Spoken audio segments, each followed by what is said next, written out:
Hello everybody, this is going to be my first Call of Duty 2019 first impressions video I'm putting out for the beta.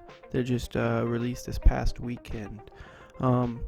So my overall thoughts on this game are overall positive. I think that they've made a lot of interesting changes. They've obviously went in more of a competitive / realistic style shooter. They slowed the gameplay down a little bit. Kind of back to, in my opinion, closer to what Modern Warfare, Call of Duty 4 was, which in my opinion I like. I've never really been a fan of the fast-paced Infinite Warfare style or advanced movement. This is a boots on the ground type of Call of Duty.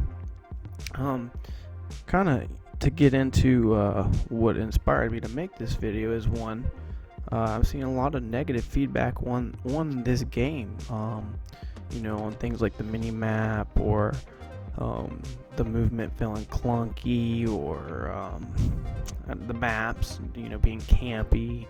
On some of those things I can agree in a sense. In others I disagree.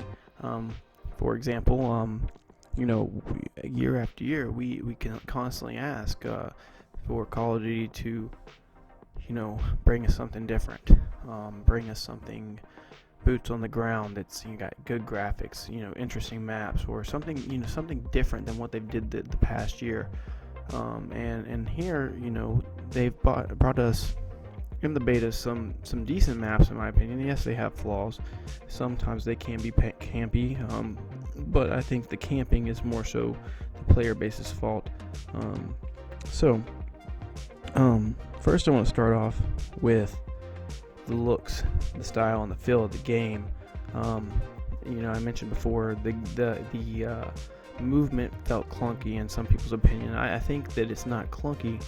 I think that it's more of a realistic feel. When you're going around a corner, your gun, it's bobbing and it's kind of feeling like it has some weight to it. Like, your arms would be bobbing up and down. It kind of feels realistic. I mean, it's almost like when you go around a corner, you're like, maybe I shouldn't sprint around this corner because it is actually going to take me some time to lift this gun up.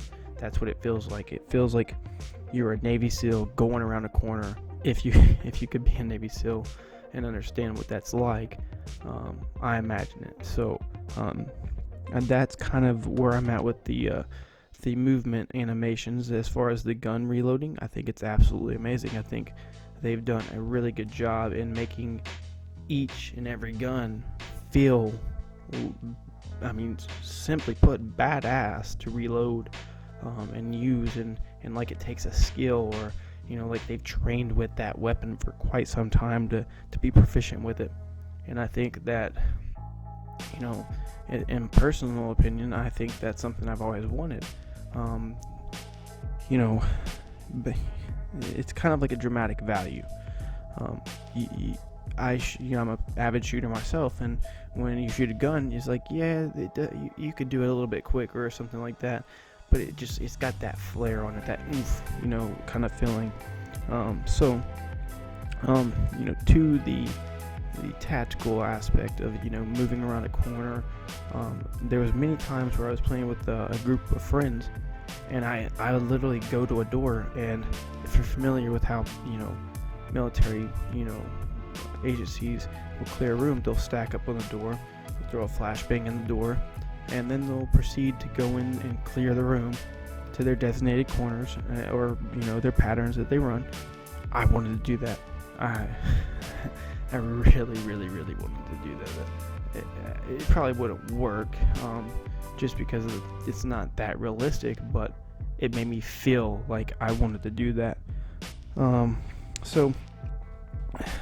Kind of on to the next thing. There was one negative with the movement animations, or maybe not the animations, but which was mantling or climbing onto things. I think that is in itself is a little bit clunky. There was a couple of times when I would try to mantle or climb onto something, and it just simply would not work. I was struggling to get onto things. That would be one of the downsides that I saw of the movement system. So, other than all those animations, I'd like to move on to what I thought of the audio. Now, the gun audio, the sounds, each and every gun has a distinctly different feel.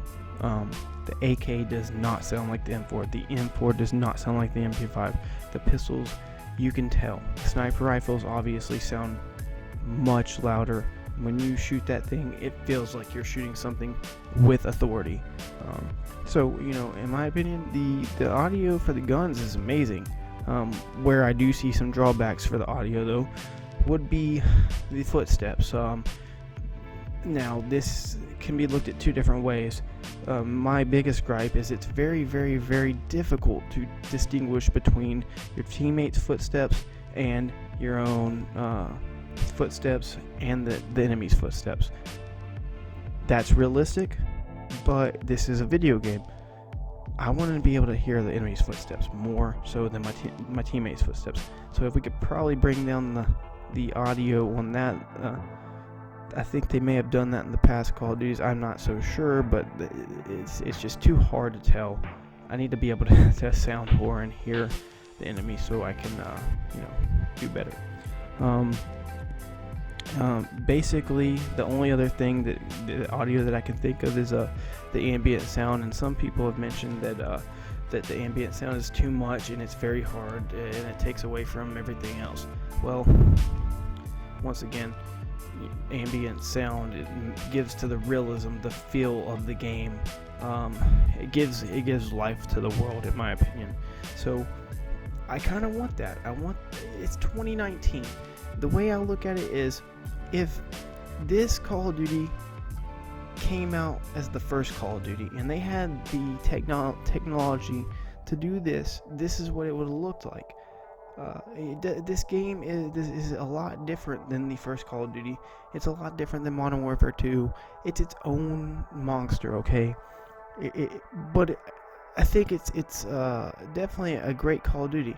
In my opinion, the selection of guns, the way they sound, the maps, maybe it's a little bit of nostalgia that they just bring me back. And kind of back to the maps. It's like there's maps with some verticality to them, and I like that because that gives diversity, to the game. There's a lot of different spots, lots of different doors, which I guess leading into more so the maps section of this, the first impressions is the maps. There from the couple that the few that we had in the beta. Good variety. I mean, there's one where there's literally it's called Hackney Yard. It's literally like a warehouse yard, and it's got a couple warehouses and offices. It is so fast paced. I believe it's meant for like 6v6 game modes, and yes, sometimes it can be quite campy, because I think the mounting system, being able to mount your gun on the side of the wall, that kind of adds to that. But there are multiple routes that you can get to one place from.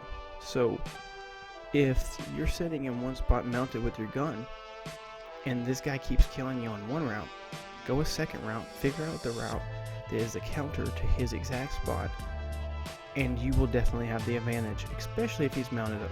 So it's a pro and con of mounting advantage. Pro, you're going to have better accuracy. Con, you cannot move, you got to snap out of it. It's harder. So to move on to another map, like Granza Raid or something like that, it's a larger map. It's meant to be played with, I think it's the 10v10 game mode. There's the middle, it's more rushy. You have the right side, which is the trenches, where you have, in my opinion, you can have more sniper type of battles, and then you have the left side where there's a playground, and it's like kind of like paintball. It's like who can get across and who can kill other enemy teams so they can flank and or spawn trap. I like that map a lot. The nighttime maps, they are very hard to see. They are very hard to see on if you do not use night vision. But what it does kind of do is it kind of makes it hard to camp, because not only if you're aiming down range now, do you have the disadvantage of being snapped to something, or you have your laser, which your laser is going to give your position away as long as you're aiming down sights. So you can't just sit there and pre-aim on somebody and have the advantage, or a complete advantage. You're kind of giving up where you're at, and that's kind of cool. I think it's a unique mode. As for the 2v2 gunfight, which we witnessed already in the alpha, I think that game mode is super competitive, and I really like to run that. Me and my friend Galacticus, we were running that, and I might be bringing you guys some gameplay of that as well. But you just get in there and you don't even know who you're playing against, but you're like, dude, we have got to beat these people. And when you dominate the enemy team and you get all 6 rounds and they don't even get a single win, it's kind of like bragging rights. It's like they're gonna back out. It's coming. Kind of to get into more of like some of the problems that people have, like the mini map. There is a realism mode. I think not having a mini map in that is alright. In the regular modes, not having it is a bit far, stretched from what Call of Duty is. I don't care if it's in it or not. Personally, I can do just as well without it, because the compass that they implemented at the top, as you can see, when someone shoots or is not shooting, there is no red dot. So the compass kind of took the place, in my opinion, and what they intended for. You can see the red dots up top right now. That kind of took the role of the mini map. In this gameplay, you're seeing there may or may not be red dots on the mini map. I never really paid attention that closely. They went through a different iteration every single day, one where there wasn't. I don't know what they're going to end up putting in the final product, but I guess we'll see whenever the full console open beta comes out this Thursday, for everybody to see where they're at. But then that's to kind of get to the end of this. This game is, I think, it's got super competitive vibes coming from it. It really benefits you to call out people where they're at on the map, which also you can see on the compass. It tells you you're in the train yard right now, so that's where I'm at. If you die, you call out train yard. Your team knows where it's at. That's nothing new, but this game really benefits from playing with a team. So what I want to say is this game is a big teamwork, competitive, newer, slower paced Call of Duty that needs to be played with friends. I think that would be where this game is at. And as far as improvements, they're gonna do balances to the grenades or even the guns. They do that every year.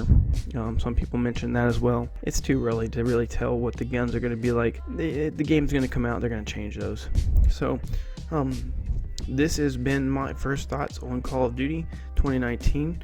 I appreciate you guys coming to check it out, the video. If you guys want to see anything specific, let me know. We're going to be trying to put out I'm going to start with at least a video out a week and see how that goes, see how easy that is. But I want to ramp it up and eventually get to a video a day. Make sure you guys hit the subscribe button, the notification button. I also have Instagram. It should be popping up on screen here soon.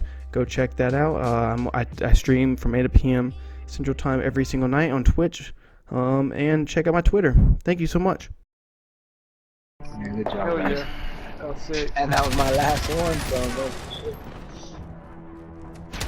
oh, he was shooting at nothing. He was just shooting at nothing. No, he was shooting at me. Oh, okay.